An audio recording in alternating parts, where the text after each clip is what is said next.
Good morning. I'm Dirk, and it's coring time. We're close to Rubicon. Wake the dog up.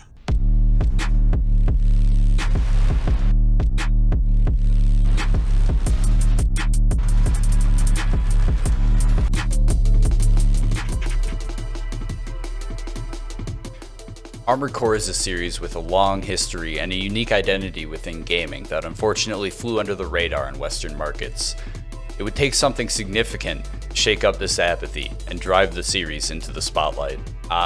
Dark Souls, the game that put Fromsoft on the map in the West and changed third-person RPGs forever. This video is split into two parts. An introduction to what Armored Core 6 is likely to be for the majority, people who haven't played a single Armored Core game, and a greasy, grimy gamer deep dive for my fellow Ravens. Armored Core has a game structure that we rarely see in modern AAA titles. A hellscape devoid of soul, populated by empty, sprawling landscapes of procedurally placed foliage, with loot sparsely scattered about for the player to receive a tiny dopamine hit calculated to occur every 40 business minutes. But alas, that loot was a duplicate with 2% inferior accuracy. If the Ubisoft-style open world is a 15 square kilometer puddle, then Armored Core's mission structure is like the Marianas Trench compressed to the size of a football field. Game starts off simple enough. In the beginning, you have your AC and some pocket change, and the game greets you with your new home, the menus. A shop, a garage for customization, a test arena, and more. You will then go on your first mission and experience emotional trauma. Returning from the mission wiser, the money is reinvested back into the player's machine. By repeating this gameplay loop in more complex and difficult missions throughout the story, the player's own mech and fighting style begin to take shape. Frequently, a new player will fail. In some games this is punished more harshly, specifically the older games, but like all FromSoft games, failure is an avenue to greater, potentially forbidden knowledge. Over time, these successes and failures will massage the gamer's ape brain into a refined mech designing, civilian killing, corporate puppet perfectly suited to the world of Armored Core.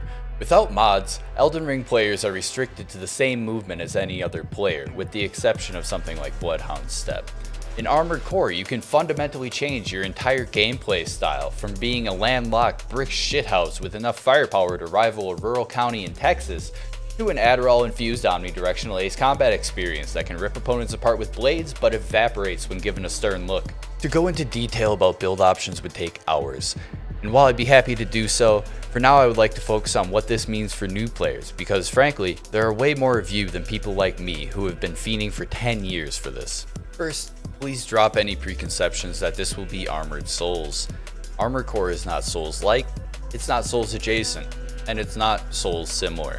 Armored Core has a unique blend of storytelling, game structure, and game mechanics that can't be found anywhere else in gaming. There are no iframes. You will take damage.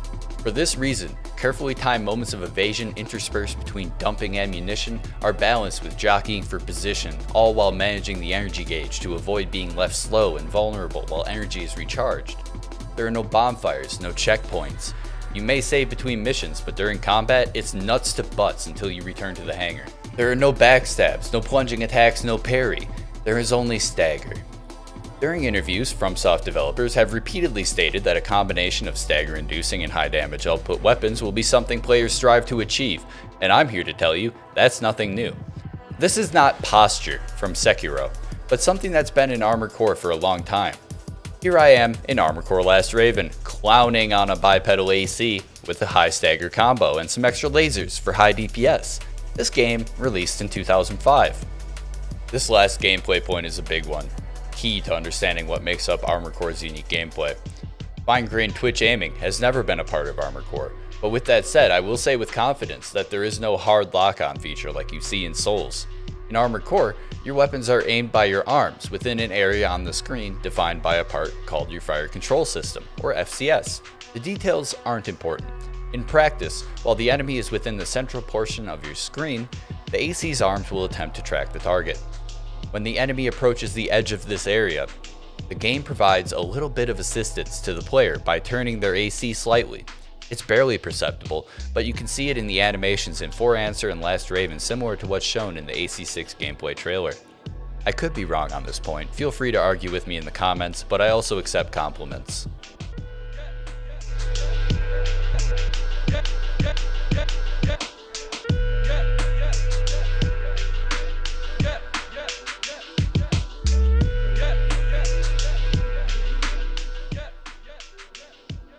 Due to the nature of Armored Core's iterative yet non-linear story and game design, there are a few blanket statements that can cover all generations, and 6 seems to be following this pattern.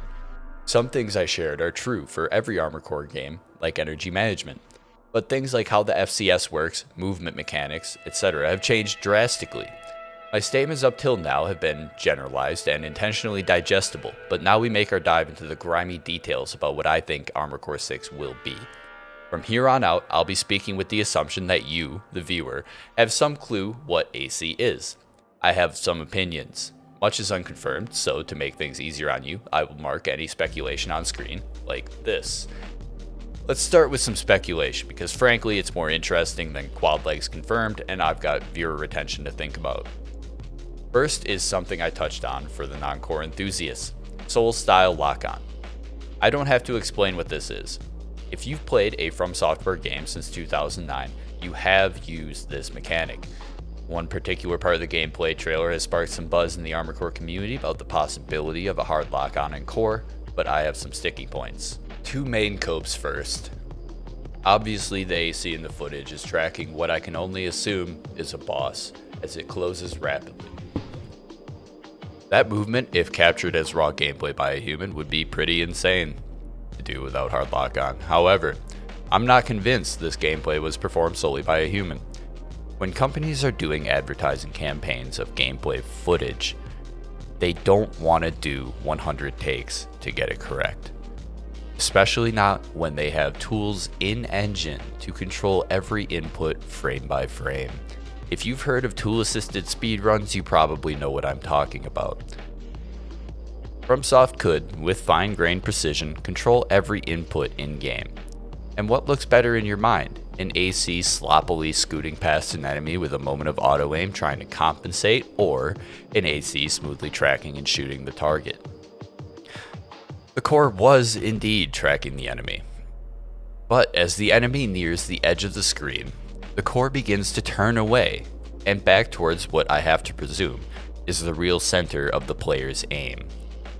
If the aim assists a player when the enemy is centered in the screen, but breaks the lock when the enemy gets too far from the center, that's just Armored Core with aim assist. Whether stronger or weaker than old generations, that to me is not a Souls-style hard lock. Mechanically, I don't even see how a hard lock system could mesh with quick boost and quick turns. If I quick turn away from my target, will my AC slowly turn 90 to 180 degrees back to it unless I unlock? The only thing that makes sense is to break the lock when the enemy moves off center, and I already covered what I think about that behavior. That's core. Think about the bosses. How would it be a puzzle to find a boss's weak spot if the player can target it with the press of a button? Mechanically, I just don't see it. It makes more sense to me to have to move my aim across the boss, finding what the FCS tracks and determining its effect on the enemy. Beyond just analyzing game theory and the potential for tool assist, we have statements from Yamamura and Agura that there will be no identifiable Souls gameplay features in Armored Core. I'd say the lock-on is pretty damn identifiable. The game will stick to the spirit of Armored Core. Find me an Armored Core game without an FCS. Exactly. Last one, free movement through 3-dimensional space. This one's a little bit more of a stretch, but to me, hard lock is not free movement. After rewriting this a few times, I think my prediction is the most grounded I can put together. Armored Core 6 will have aim assist to help the player keep their currently locked target on screen, but in ways similar to past entries where once the player is far enough off target, the aim assist will quit until a new lock is acquired. The seeming perfection during the gameplay trailer can be attributed to tasks as well as these mechanics, and I believe this particular clip shows the validity of this claim. Let's talk about flight next. This is where some of my concerns become very real, and I think Fromsoft fumbled the bag with what they did and didn't show us. On screen now is a compilation of every clip of an airborne mech that we've seen so far. It isn't much. I've been poring over these same seconds of footage in slow motion for hours trying to write this script, and the conclusion I came to is that there is no single way to define AC-6's flight mechanics. Each type of leg seems to engage with aerial combat differently. My quick summary is this: quads can jump and hover, tanks haven't been seen to fly at all, and bipeds seem the closest to traditional AC airborne behavior. In detail, quads can jump and hover, tanks are a goddamn mystery, Fromsoft please. Bipeds and reverse bipeds are different flavors of the classic recipe, and this claim is the one I feel I want to push the most. First, these clips are not flight. It looks to me like quick boosting includes a slight hop off the ground during the moment of acceleration, with this clip perhaps showing the reverse joint's superior jump capabilities. This clip, however, is the best footage in the trailer to demonstrate how bipeds carry the torch of airborne combat. First, the player performs what I assume is the new assault boost to close the gap, performing a quick boost to the right before coming to rest in what can only be described as classic good old Armored Core flight. The player ascends while holding standard boost, and during a brief moment of suspended lateral movement, they ascend much more quickly. It almost looks like a moment where the planned task inputs had concluded and we see a brief extra moment of boost being held, which might make this unintentionally the most important detail of the entire trailer for me. One other quick clip showing flight, with the context of what I just explained, to me looks perfectly at home in an Armored Core game. Now, a lot of the arguments around this have pointed to the new boss designs. The new boss designs have these sweeping attacks that seem like they would be easy to dodge if you weren't on the ground. We have no idea. The capabilities of Fromsoft have expanded vastly over the years. I don't see why they couldn't have that silly little Cabracan guy swing his arm higher. There's also other attacks that you have to consider. The baby Cabracan has an attack where it's shooting rocks out of its head like a silly hat. I love him. That attack would be significantly harder to dodge in the air where the projectiles are closer together. It seems like bosses might be structured in a way which punishes different types of movement at different times. Obviously this is a little bit more stretchy, but just look at this footage over and over and tell me that there is no flight in Armored Core 6. Now that I've either quelled some anxiety or pissed you off, we can talk about the confirmed details for anyone who hasn't watched 10 other videos on the topic.